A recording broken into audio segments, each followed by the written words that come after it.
जय हिंद दोस्तों, आप सभी का स्वागत है मेरे चैनल एसवीएस जीके हब पर। तो आज के वीडियो में हम लोग आरआरबी ग्रुप डी एनटीपीसी के कुछ इंपॉर्टेंट 40 क्वेश्चन इस वीडियो में पढ़ेंगे। ये सारे के सारे प्रीवियस ईयर क्वेश्चन है, जिसमें आपके 25 क्वेश्चन जो है वो साइंस के दिए गए हैं और 15 क्वेश्चन जो है वो आपको स्टैटिक जीके का दिया गया है। तो पहला प्रश्न है आज का, हाल ही में लॉन्च किया गया आदित्य L1 किससे संबंधित है? चंद्रमा से, मंगल से, सूर्य से या बृहस्पति से? तो इसका राइट आंसर हो जाएगा ऑप्शन सी, ये सूर्य से संबंधित है। ये करेंट अफेयर्स के मोस्ट इंपॉर्टेंट क्वेश्चन है। आदित्य L1 हो गया, ऑपरेशन सिंदूर हो गया, ये सब अभी लेटेस्ट आपका ट्रेंडिंग टॉपिक है। तो ये सारे टॉपिक को आप लोग एक बार एग्जाम से पहले जरूर देखें। आदित्य L1 से रिलेटेड एक सेपरेट वीडियो इस चैनल पे अपलोड किया गया है। तो अगर आप मेरे चैनल पे नए हैं तो एक बार उस वीडियो को जाकर जरूर देखें, आपके एग्जाम के लिए वो बेनिफिशियल हो सकता है। अगला प्रश्न देखते हैं, विकासवाद का सिद्धांत जिसे क्या बोला जाता है? थ्योरी ऑफ इवोल्यूशन बोला जाता है, निम्नलिखित में से किसने दिया? ऑप्शन में दिए गए हैं Gregor John Mendel, Charles Darwin, Albert Einstein या मैरी क्यूरी। इसका राइट आंसर हो जाएगा ऑप्शन बी, चार्ल्स डार्विन के द्वारा थ्योरी ऑफ इवोल्यूशन दिया गया और उसमें कहा गया कि जीवों में समय के साथ क्या होता है? परिवर्तन होते रहता है। यानी कि एक जनरेशन में जो चीज है वो दूसरे जनरेशन जब आते हैं तो उससे ज्यादा विकसित होते हैं, ये थ्योरी ऑफ इवोल्यूशन में कहा गया है। अगला प्रश्न है, निम्नलिखित में से किस गैस को ग्रीन हाउस गैस के रूप में नहीं जाना जाता है? ऑप्शन में दिए गए कार्बन डाइऑक्साइड, मीथेन, ऑक्सीजन या जल वाष्प। तो इसका राइट आंसर हो जाएगा ऑक्सीजन। ऑक्सीजन को ग्रीन हाउस गैस के रूप में नहीं रखा गया है। अगला प्रश्न है, निम्नलिखित में से किस जलीय जीव में गलफड़े यानी कि गिल्स नहीं होते हैं? ऑक्टोपस, क्लाउन फिश, स्क्विड या व्हेल? तो इसका राइट आंसर हो जाएगा व्हेल जो होती है उसमें गिल्स नहीं होते, ऑप्शन डी। ये एक ऐसा मैमल्स है जिसमें गिल्स नहीं पाए जाते हैं, ये अपने फेफड़े से सांस लेते हैं। अगला प्रश्न है, म्यूटेशन जिसे क्या बोला जाता है? उत्परिवर्तन शब्द का अर्थ क्या है? आनुवांशिक गलती, आनुवांशिक सुधार, आनुवांशिक स्थानांतरण या आनुवांशिक रेखा? तो इसका राइट आंसर हो जाएगा ऑप्शन ए, आनुवांशिक गलती। अगला प्रश्न देखते हैं। अगला प्रश्न देखने से पहले अगर आप लोगों को वीडियो पसंद आया तो please like, share and subscribe जरूर करें ताकि आने वाले वीडियो का नोटिफिकेशन आपके नंबर पर आ सके। चलिए अगला प्रश्न देखते हैं, किस IUCN दस्तावेज में वनस्पतियों और जीवों की लुप्त प्राय प्रजातियों की सूची दी जाती है? लाल सूची, हरी सूची, काली सूची या नीली सूची? तो इसका राइट आंसर हो जाएगा ऑप्शन ए, लाल सूची में दिया जाता है। जो भी विलुप्त प्रश्न है, निम्न में से किस पोषक तत्व की कमी से रिकेट्स नामक बीमारी होती है? ऑप्शन में दिए गए vitamin F, vitamin D, vitamin A या लोहा? इसका राइट आंसर हो जाएगा ऑप्शन बी, विटामिन डी की कमी से रिकेट्स होती है।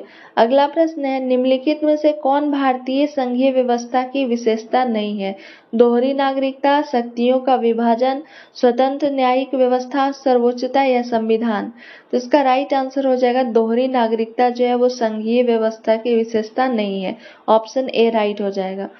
अगला प्रश्न है, महात्मा गांधी प्राण त्याग के समय निम्न में से किन शब्दों का संबोधन किए थे?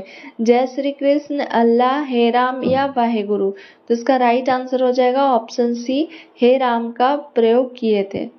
अगला है, सचिन तेंदुलकर को भारत रत्न पुरस्कार किस वर्ष मिला था? 2012, 2013, 2011 या 2014? तो इसका राइट आंसर हो जाएगा ऑप्शन डी, 2014 ईस्वी में इन्हें भारत रत्न पुरस्कार से सम्मानित किया गया था। कौन सा भारतीय स्वतंत्रता सेनानी नेताजी के नाम से प्रसिद्ध है? तो ये हो जाएगा Subhash Chandra Bose, option A right हो जाएगा। अगला प्रश्न देखते हैं, भारत में चिपको आंदोलन किससे संबंधित था? पर्यावरण संरक्षण, महिला सशक्तिकरण, सामाजिक सुधार या जल संरक्षण? तो चिपको आंदोलन जो है वो पर्यावरण संरक्षण से संबंधित था। जब पेड़ को, जो भी प्लांट्स होते थे वो पेड़ को काटा जाने के लिए जब लोग आते थे तो वहाँ के जो ग्रामवासी थे वो पेड़ से लिपट जाते थे कि पहले मुझे काटो उसके बाद पेड़ को काटना। तो वो चिपकने के कारण इसका नाम जो है वो क्या रखा गया था? चिपको आंदोलन। और ये पर्यावरण को बचाने के लिए इस आंदोलन की शुरुआत की गई थी। अगला प्रश्न है, कौन सा भारतीय शहर इलेक्ट्रॉनिक सिटी ऑफ इंडिया कहलाता है? पुणे, बेंगलुरु, हैदराबाद या गुरुग्राम? इसका राइट आंसर ऑप्शन बी हो जाएगा। बेंगलुरु को इलेक्ट्रॉनिक सिटी ऑफ इंडिया कहा जाता है या इसे सिलिकॉन वैली के नाम से भी जाना जाता है। अगला प्रश्न है, विषाणु से कौन सा रोग है? ये जो प्रश्न है वो आपके 2019 से लेकर 2022 में जो क्वेश्चन पूछे गए हैं जीके के उसका दिया गया है। तो ऑप्शन में जो दिए गए थे विषाणु से, उसका राइट आंसर क्या हो जाएगा? Small pox. ठीक है, जो ऑप्शन में थे उससे रिलेटेड है। वैसे तो विषाणु से बहुत सारी बीमारी होती है, लेकिन जो ऑप्शन में दिए गए थे उसका हो जाएगा चिकन पॉक्स। अगला प्रश्न है, किस माध्यम में से ध्वनि नहीं जा सकती है? तो वो हो जाएगा इसका राइट आंसर निर्वात। निर्वात से ध्वनि नहीं होकर गुजरती है। अगला है, सेरीकल्चर शब्द किससे संबंधित है? तो सेरीकल्चर शब्द जो है वो रेशम से संबंधित है। अगला प्रश्न देखते हैं, कंप्यूटर के किस भाग को उसका मस्तिष्क कहा जाता है? तो सीपीयू को ब्रेन ऑफ द कंप्यूटर के नाम से जाना जाता है। अब सीपीयू का फुल फॉर्म भी जान लेते हैं क्योंकि कभी कभी एग्जाम में पूछा जाता है। तो C4 क्या हो जाता है? सेंट्रल। P4 क्या हो जाता है? प्रोसेसिंग। और U4 हो जाता है यूनिट। सेंट्रल प्रोसेसिंग यूनिट इसका फुल फॉर्म होता है। अगला प्रश्न है, पूर्वोत्तर भारत के 7 सिस्टर्स राज्यों के सदस्य हैं। तो कौन कौन से हैं? पहला है अरुणाचल, असम, मेघालय, मणिपुर, त्रिपुरा, मिजोरम और नागालैंड। ये टोटल 7 जो है वो 7 सिस्टर के नाम से जाने जाते हैं। अगला प्रश्न है, किस सिख गुरु ने खालसा पंथ की स्थापना की थी? तो इसका राइट आंसर हो जाएगा श्री गुरु गोविंद सिंह जी ने खालसा पंथ की स्थापना की थी। अगला प्रश्न है, सबरीमाला मंदिर कहाँ पर स्थित है? मोस्ट इम्पॉर्टेंट क्वेश्चन है। तो ये केरल राज्य में स्थित है सबरीमाला मंदिर। अगला प्रश्न देखते हैं, मानव शरीर में कौन सा अंग पित्त रस का उत्पादन करता है? तो पित्त रस का उत्पादन जो है वो यकृत के द्वारा किया जाता है। अगला प्रश्न है, कंप्यूटर में डेटा को किस रूप में संग्रहित किया जाता है? तो उसे बाइनरी के रूप में संग्रहित किया जाता है जिसमें 2 नंबर आते हैं 0 और 2। इसी 2 में क्या किया जाता है, जो भी डेटा होते हैं उसको कलेक्ट करके रखा जाता है। अगला प्रश्न है, फूल में गर्भ केसर किसका प्रजनन अंग है? तो वो मादा प्रजनन अंग है। गर्भ केसर जो है वो क्या है? मादा प्रजनन।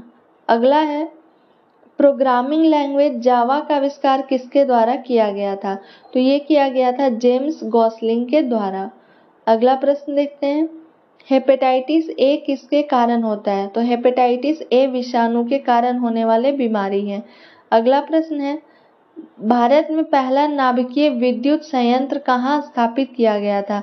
तो ये स्थापित किया गया था तारापुर में। मोस्ट इम्पॉर्टेंट क्वेश्चन है, नाभिकीय विद्युत संयंत्र तारापुर। अगला प्रश्न देखते हैं, धातुओं के पतली तार के रूप में ढालने की विशेषता क्या कहलाती है? कोई भी मेटल होता है उसको किसी भी हम लोग क्या करते हैं, शेप में डाल देते हैं और उस शेप में उसे लगाने के लिए क्या किया जाता है, तो बहुत ही पतली तार के रूप में उसे ढाला जाता है। तो उसकी इस विशेषता को तन्यता के नाम से जाना जाता है। अगला है, क्यूसेक में क्या मापा जाता है? ऑप्शन में दिए गए हैं जल की शुद्धता, जल की गहराई, जल का बहाव या बैगनी जल की मात्रा। तो इसका राइट आंसर क्या हो जाएगा? तो जल का बहाव। ऑप्शन सी राइट हो जाएगा, क्यूसेक में मापा जाता है। अगला प्रश्न है, डॉप्सन इकाई का प्रयोग किया जाता है पृथ्वी की मोटाई मापने में, हीरे की मोटाई मापने में, ओजोन परत की मोटाई मापने में या उपयुक्त इनमें से कोई नहीं। तो इसका राइट आंसर क्या हो जाएगा? तो डॉप्सन का प्रयोग किया जाता है ओजोन परत की मोटाई को मापने में। ऑप्शन सी राइट हो जाएगा। अगला प्रश्न देखते हैं, फेदोमीटर का उपयोग किसे नापने के लिए किया जाता है?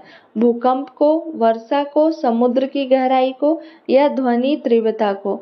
तो फेदोमीटर का उपयोग जो है वो किया जाता है समुद्र की गहराई को मापने के लिए। ऑप्शन सी इसका राइट हो जाएगा। अगला प्रश्न है, प्रकाश वर्ष किसका मात्रक होता है? समय की, दूरी का, प्रकाश के वेग का या इनमें से कोई नहीं? तो इसका राइट आंसर हो जाएगा प्रकाश वर्ष दूरी का मात्रक होता है। ऑप्शन बी राइट हो जाएगा। अगला प्रश्न है, जगन्नाथ मंदिर किस राज्य में स्थित है?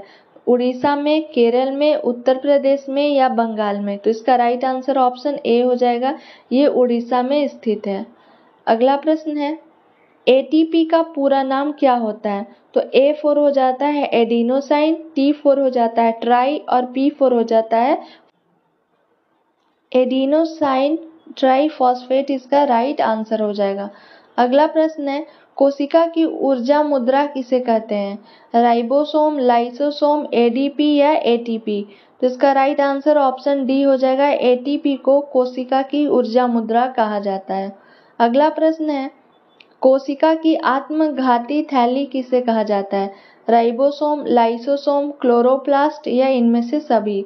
तो इसका राइट आंसर क्या हो जाएगा? तो लाइसोसोम को कोशिका की आत्मघाती थैली, सुसाइडल बैग ऑफ सेल कहा जाता है, क्योंकि ये अपने ही सेल को क्या करते हैं, मारकर खा जाते हैं। अगला है, पचे हुए भोजन का अवशोषण किस आंत में होता है? यानी डाइजेस्टेड फूड जो होते हैं वो किस आंत में रहते हैं?